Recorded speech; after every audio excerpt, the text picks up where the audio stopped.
Admitido el chairman del Urban Poor na Consejo Local, Consel Josephine Pareja, kahit continua konfronta el gobierno local con el problema del mga informal settlers na syudad.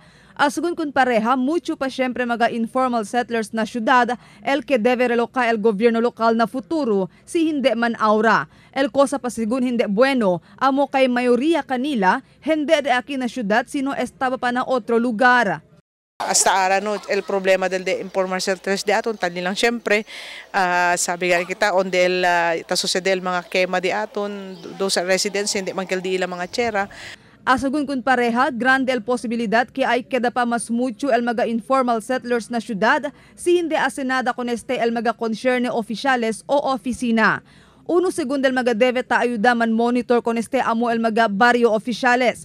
Asugun kun Pareja debe ta ayuda visya el mga barrio oficiales si el quien ta volve na di ila lugar mga legítimo dueño del lote ba o ta entrega lang estos planta con di ila mga casa na lote del otro.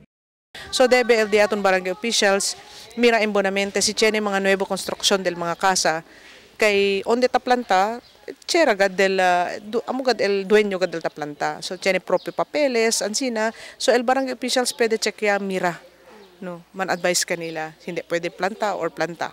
A mediante con este habla si Pareja kay tiene bastante resettlement area el gobierno local entendido para con el mga informal settlers. Este amo el Ascuna na Mercedes y el Natulungatong.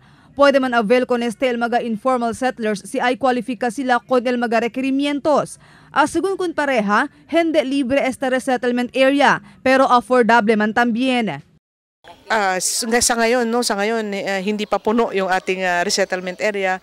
Still si can carry akil tamira kita qualified andalang na city housing man pre-qualified man avail of the program of the city government para esechera si ginda kanila di ila anoya kanila maskin ken pwede mandasali. Pero si ta acorda tiene problema aura este mga resettlement area por causa kay portion de este mga lugar el no pa pwede midi ipone mohon. Asugun kun Consel Cesar Jimenez Sr., hindi pa pwede man award titulo del tierra con el mga beneficiaryo por causa con este problema. Marifita Mayo, Dateline Zamboanga.